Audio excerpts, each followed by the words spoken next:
Hai sobat semua, apa kabar? Baik kan? Semoga kalian semua sehat selalu, bahagia selalu dan banyak rezeki.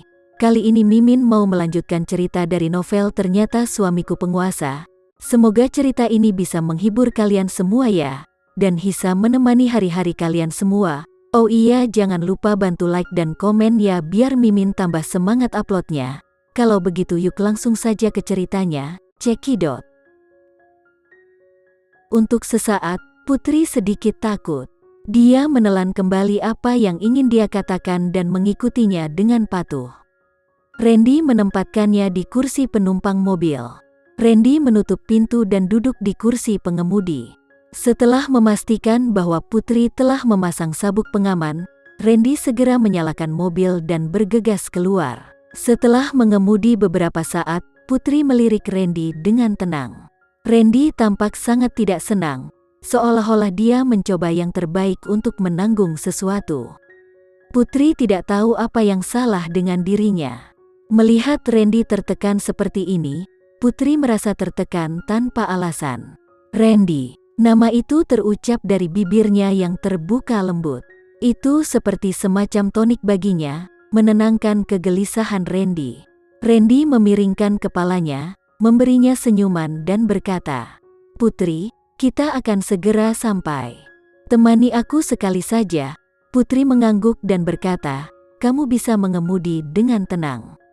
Aku akan ikut denganmu." Tidak butuh waktu lama sebelum Putri mengetahui tujuannya, kuburan kota Jakarta dengan pemandangan terbaik. Putri melihat batu nisan yang tidak pernah dia pikirkan untuk dilihat. Nama batu nisan itu tidak lain adalah Putri Bramasta. Batu nisan itu agak berbeda dari batu nisan lainnya. Tidak ada foto almarhum, tetapi hanya nama orang yang dimakamkan di sana. Putri Bramasta, dengan nama yang sama persis dengannya, ini adalah istri Randy Sanjaya. 3 tahun yang lalu, istriku sedang menunggu untuk melahirkan bayinya di rumah. Dengan tanggal kelahiran 1 bulan lagi, aku melakukan perjalanan bisnis. Ketika aku pergi, dia tersenyum dan berkata bahwa dia akan menungguku di rumah. Tetapi ketika aku kembali, yang aku lihat hanyalah kuburannya. Keluargaku memberitahuku bahwa istriku mengalami kecelakaan mobil dalam perjalanan mengunjungi teman baiknya. Dia terluka parah dan kemudian kehilangan nyawanya. Keinginan terakhirnya adalah meminta dokter untuk melindungi anak kita. Randy mengatakan semuanya dengan sangat tenang seolah-olah masalah ini tidak ada hubungannya dengan dia. Tetapi Putri memahami kesedihannya dari lubuk hatinya. Ketika dia pergi, wanita kesayangannya masih tersenyum padanya dan menunggunya pulang. Ketika dia kembali, orang yang dia cintai telah dikuburkan. Dia hanya bisa melihat batu nisannya saja. Bagaimana dia tidak akan merasa putus asa? Putri diam-diam berbalik untuk melihat Randy. Mengenakan kemeja putih, dia berdiri tegak dan sedikit mengangkat dagunya. Dia menyipitkan matanya sedikit dan melihat lurus ke depan, seolah-olah Randy adalah patung yang sempurna. Namun, yang dilihatnya bukan hanya temperamen yang dingin dan penampilan tampan Randy. Putri sepertinya bisa melihat hatinya, seolah-olah Randy dikelilingi oleh kesepian dan rasa sakit yang tak ada habisnya. Dia tampak sangat tidak berdaya. Dalam beberapa tahun ingatannya yang singkat, Putri tidak pernah jatuh cinta, dan dia tidak tahu bagaimana rasanya jatuh cinta. Dia telah mendengar orang mengatakan bahwa cinta itu seperti pedang bermata dua, yang bisa berfungsi sebagai baju besi, tetapi juga kelemahan. Sekarang, Randy, yang telah kehilangan Putri Bramasta, adalah orang yang tidak memiliki kelemahan tetapi juga kehilangan cintanya pada saat yang sama. Putri Bramasta pernah memberi Randy hal terindah dalam hidup, dan ketika dia menghilang, dia juga diam-diam menghancurkan semua yang ada di dalam dirinya. Randy masih sangat mempesona di keramaian, tapi tubuhnya seperti tertutup lapisan es tipis, begitu dingin sehingga tidak ada yang berani mendekatinya.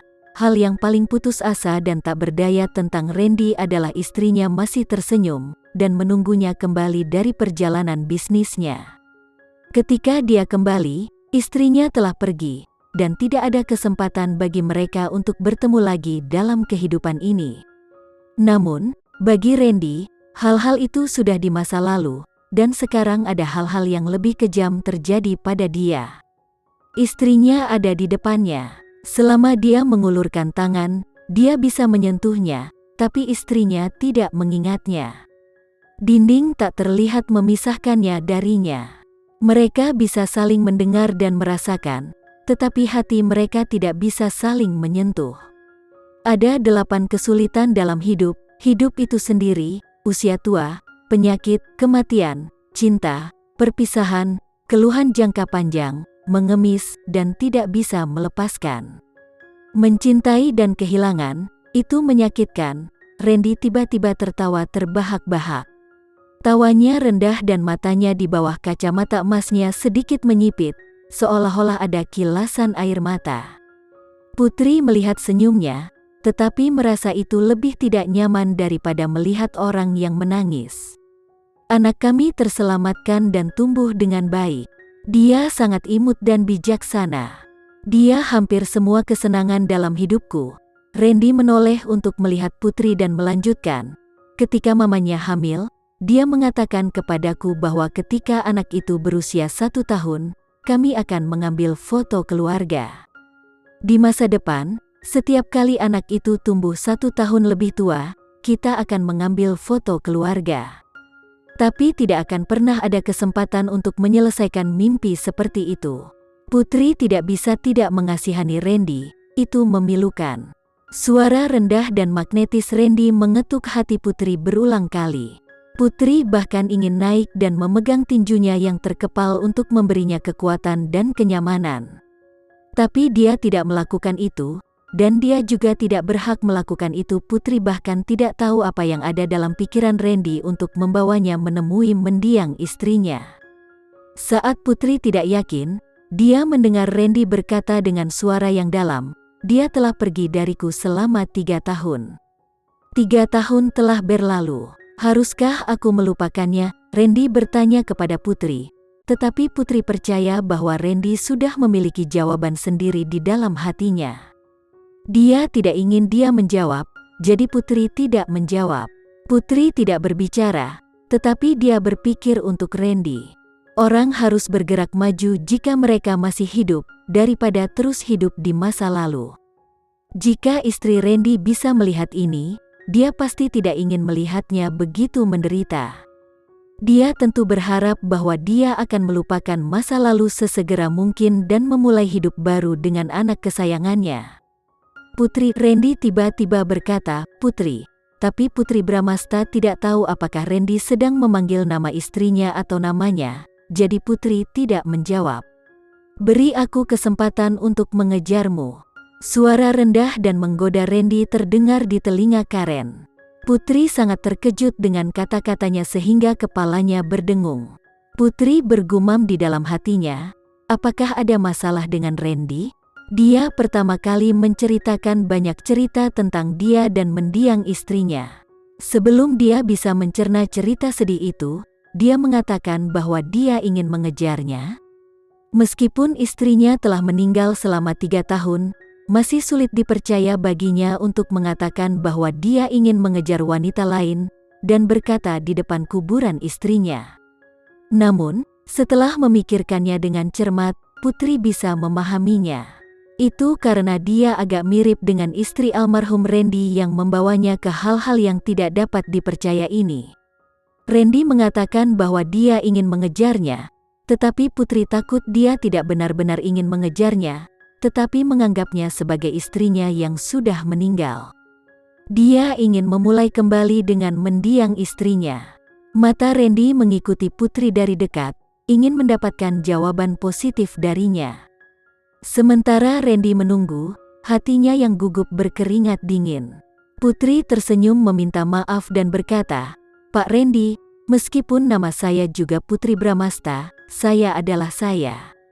Saya tidak ada hubungannya dengan istri Anda. Saya tidak ingin menjadi pengganti orang lain." Jawaban Putri membuat Randy merasa seolah-olah hatinya telah tercabik-cabik. Dia menahan napas dan sadar setelah waktu yang lama. Randy menatap Putri dengan mata menyala dan bertanya dengan sungguh-sungguh lagi, "Putri, kamu bukan pengganti, tetapi kamu adalah dirimu sendiri. Apakah kamu mau menerimaku?" Putri, istrinya yang telah menghilang selama 3 tahun telah kembali. Putri telah melupakan segalanya di masa lalu, jadi dia adalah seorang putri Bramasta yang baru. Apakah itu putri yang dulu maupun putri sekarang? Bagi Randy, mereka berdua adalah putri Bramasta yang sana. Randy bisa melepaskan putri yang sebelumnya dan mengejar putri yang baru, sehingga mereka bisa memulai dari awal lagi. Karena Randy tahu bahwa putri memiliki banyak pengejar di sekitarnya, Randy merasakan krisis yang berat. Dia tidak punya waktu untuk menunggu, jadi dia harus membiarkannya menerimanya sesegera mungkin. Bahkan jika Randy tidak bisa menerimanya, dia berharap dia bisa tinggal di sisinya dan melindunginya dari orang lain yang ingin dekat dengannya.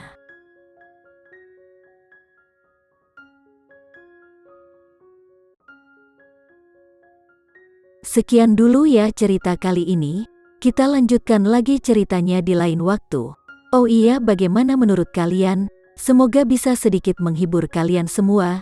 Jangan lupa like, share dan komen ya. Untuk teman-teman yang baru nonton jangan lupa subscribe-nya. Hehehe. Kalau ada teman-teman yang ingin gabung langganan bisa langsung gabung saja untuk dapat fitur yang menarik dan sedikit membantu Mimin. Terima kasih sudah menonton. Sampai jumpa lagi. Bye bye bye.